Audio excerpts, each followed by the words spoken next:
Hello everybody, and welcome back to the Godzilla battling video. Today I want to talk to you, specifically the new players who just joined us in the last 2-3 months, about what I think you could be doing better in Godzilla battling. Now what do I mean by this? Over the last few months, we have seen a massive influx of brand new players coming to the game.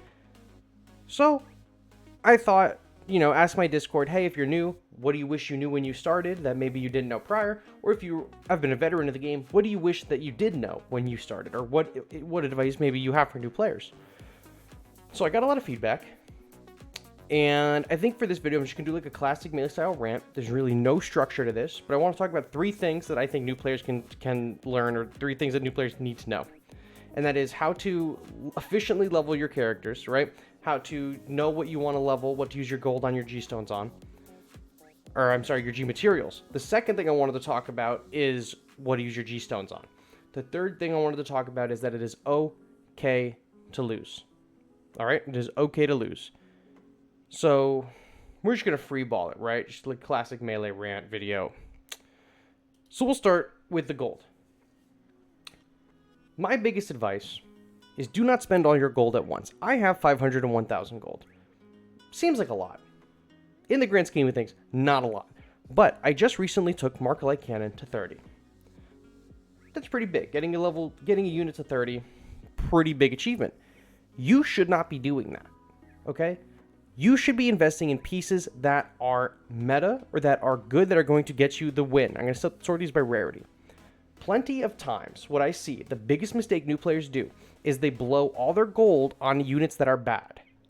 I've seen so many level 20 stealth bombers, level 20 missiles, Mark Light Cannons at 20, the Kamacuras swarms at 20, the Dorats or the airbase at 20, the Destroyer Larvas at 20 or 30, or they're investing in the M-Blob base, Mecha Godzilla right here, Rodan, not Kumo Augment, but like Mega Gyarus, who isn't terrible but isn't super good either.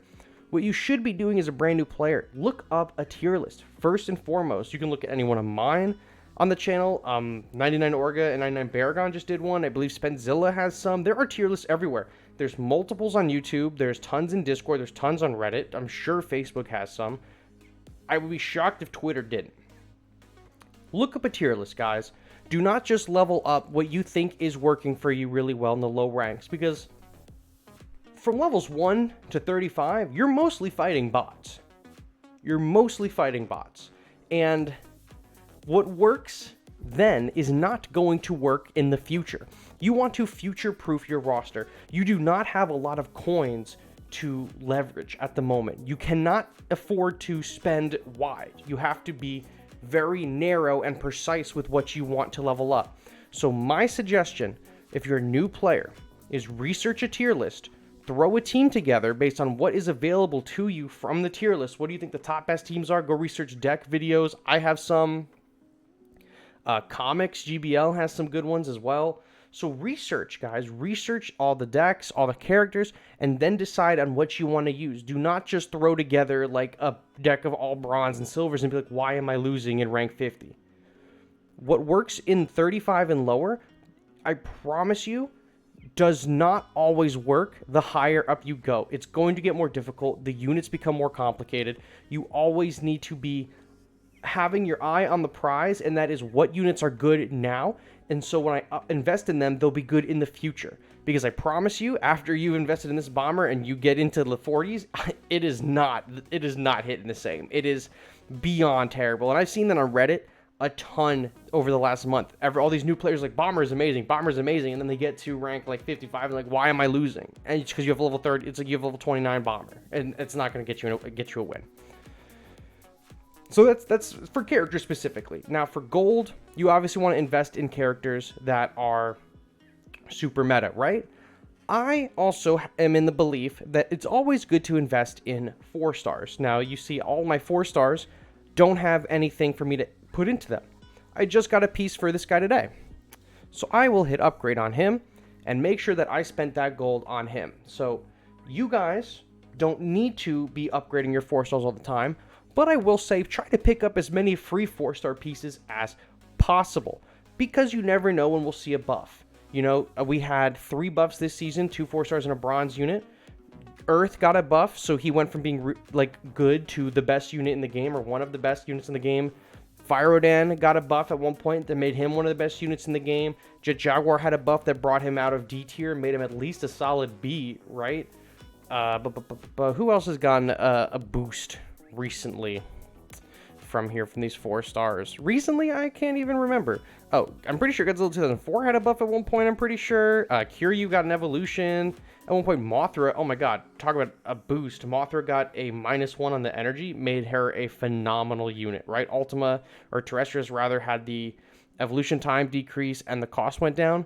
So you never know what Toho's thinking. You never know when they're going to bring up a character from bad to good, right? Destroya, perfect example. Very hard to use, very complicated unit to use originally. They gave him a crazy attack boost, and then they lowered the time it takes to evolve, lowered the energy cost of the pre-evolutions. One of the best units in the game by far. So you don't necessarily need to be spending on upgrading 4 stars all the time, especially if they're not already on your team. But always be wary of picking up pieces for 4 stars. So if you go to the shop, for example, you go to your daily, you can exchange right here if you're on PC. You can pay 5 gems to do an exchange and refresh the store.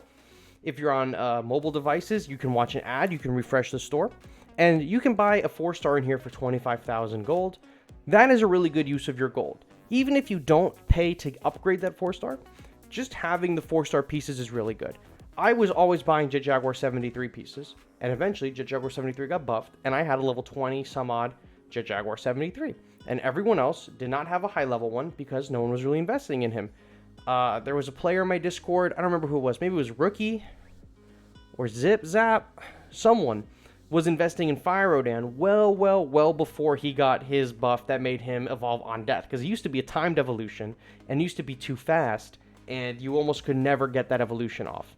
But now that when he switched to on death, he became one of the best units in the game. Not a lot of people were investing in him because he was bad. No one wanted to spend the gold on him. He got a boost, became one of the best units in the game. A lot of people got left in the dust. So using your gold on them is really good. And also in the exchange, they offer at least 2 pieces of a 4 star every go. So you'll always have a piece of Desgador available, and then there will be like a featured unit once or twice, or 2 different units. And then there is the legendary expedition.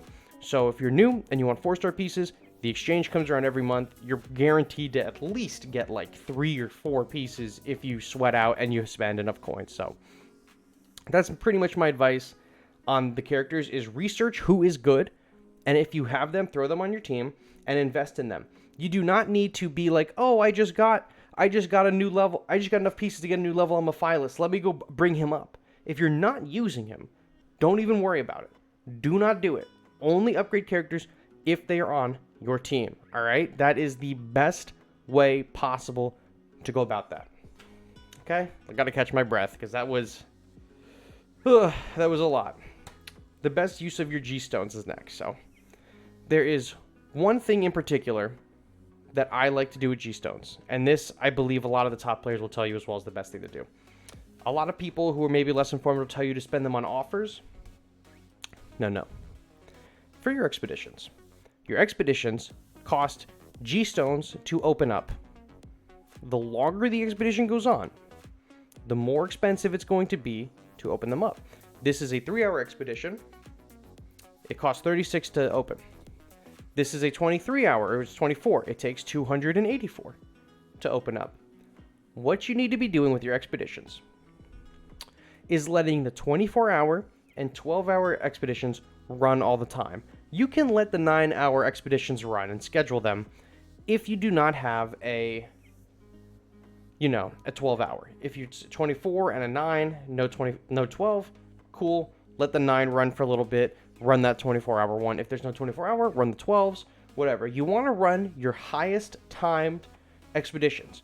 Most often than not, you will always want to have running a 12-hour and a 24-hour. What you do with the other expeditions, because I'm assuming you're playing a lot, is you just click on them and you just hit complete now. This is the single best use of the G-Stones. You will get a small bit of coins.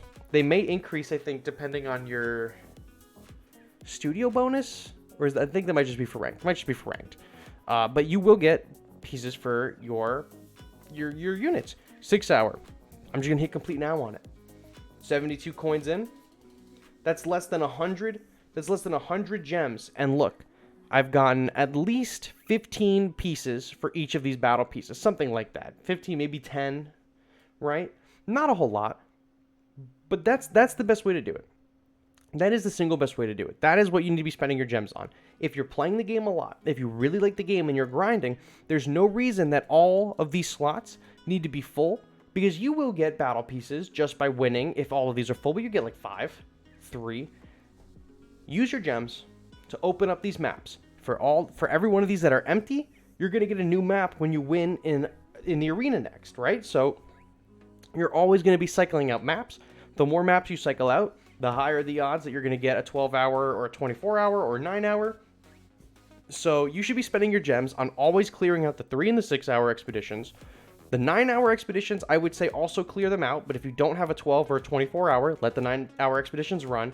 But you're going to want to let the 9-hour expeditions run until they're about at 3 hours, and then it's safe to just buy them out with the stones. But that is the most efficient way to spend your gems in this game. You're going to get way more character shards than most people. A lot of players will just buy out offers like this one right here. Obviously, if you're not free to play, you don't really need to super worry about this. But this right here is like 27 or 28 bucks for 5,200 gems, which is an amazing deal, right? Amazing evaluation. And they'll buy this out and then use these gems exclusively on opening packs from Arena. That is how they are leveling up characters so fast. That is how the whales are leveling up characters so fast. They are not buying like this. This is a scam map right here. I never buy this. But a lot of people have the misconception that the whales are just buying this over and over and over and over and over and over again. They're not. I would say 90% of whales are just spending on gems and playing a shit ton and just opening maps over and over and over and over again. But you get enough gems for being free to play that you can still do this reliably. And especially if you're a new player, there are not a ton of gem-based offers for new players that are really super solid. The only times that I think that there are gem offers that are halfway decent for new players would be these for 4,500 to guarantee you a 4-star piece. And then they'll show, the featured unit on some of these. Like here's last season's and then here's this season's. But those are still random chance, right? I mean, so are the other ones, but at least by cycling the expeditions like this, you're going to get a ton of battle pieces that are just going to cover a very wide swath of your roster. So this is the best way to do it. This is how a lot of people think is the best way to do it. And that's my advice on how to spend your G-Stones the most efficiently, especially for unlocking more character pieces. The final thing that I want to talk about is that it's okay to lose. So I've been seeing online a lot new players who are like, oh, I'm getting absolutely crushed, I'm getting dominated, what happened? I went from winning every match to I'm never winning now, or everyone is clearly hacking or bots because their levels are so good, and I was winning all the time. Guys, if you come down to the arena, see level 36, this is where you can start losing rank. Everything from 35 and below is mostly bots. You are getting bots and other brand new players. What works at rank 35 and lower is not going to work at least 90% of the time in the higher ranks. Once you hit rank 36, you can begin losing rank. You cannot lose rank in Legendary League. You can only win your way up. But as soon as you hit Champion, you can start getting hard stuck 36. You can get stuck in the 40s. Once you enter 36, the matchmaking will start pairing you up with people who have a very similar trophy count. Not what rank you are in the arena, like right here. Or it's going to be this. I don't know why I backed out of there. See the trophy count right here? This is what it's matching you with. Not people who are in 65 and 66. It's going to be matching you with who is closest to you in trophies, not arena leaderboard ranking. I'm ranked 260th right now, right? Taking a bye month. Not really trying super hard. I'm ranked 260th. I'm getting paired with people in the 260s. If you have a similar amount of trophies as me, you're probably up there too, right? So I'm fighting people who are up with 12,000 trophies. That's a lot of trophies. If you skip a month of battle line, okay? Every month you go down what is it, 10 ranks. You go down 10 ranks at the end of every month. So at the start of the new season, if I end the season at 56, I will start the next season at, I'm sorry, I started at 66, or, oh my gosh, I ended last season at 66, which means I will start this season at 56. Whew. If then I didn't play, so say at the end of this month, right, this month ends, February season, I get moved to rank 56. I don't play it all in February. When the March season starts, it will automatically put me to 36. If you miss a month of the game, if you don't log in at all, it will put you to 36. It doesn't matter what level your battle pieces are or if you were the number 1 player in February. If you miss the next month, it will put you to 36. That is why a lot of times new players complain about facing whales.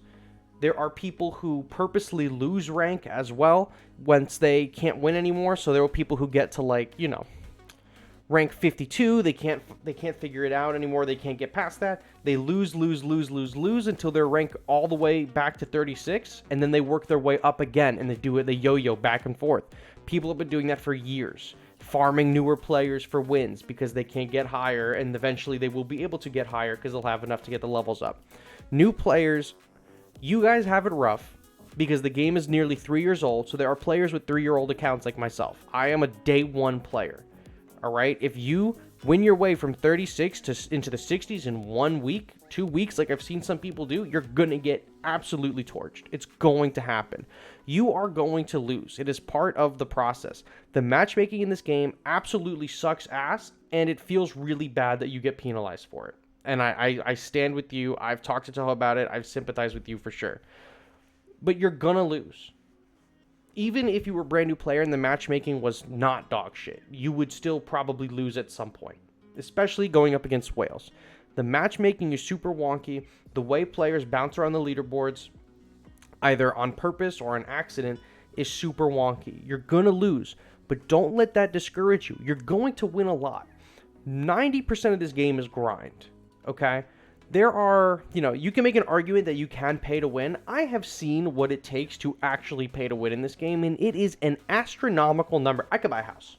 If you wanted to whale out in this game to actually hit like level 50, 40 units in a very short time span, in like a month, 2 months, 3 months, you should just go buy a house or buy a condo or something and rent it out. It's going to be better value, right? It takes a lot. The odds to pull things in this game are miserable. It takes a lot to whale. The game is really not pay-to-win friendly. There obviously is pay-to-win elements. It's a gacha game. It's a competitive gacha game. But as a new player, just keep your nose on it. Keep grinding.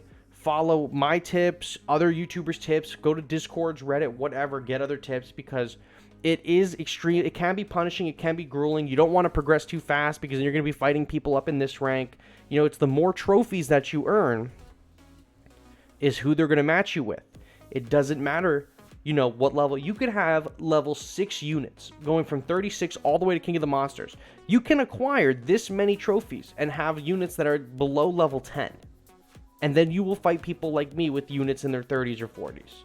That's how it works. It does not place you by the number of your arena rank. It places you by how many trophies you have, which I guess is also going to dictate the number of your arena rank. But there are people who should be in 66 that are going to be a lot lower, maybe because they missed a month or they're sacking their wins, who knows.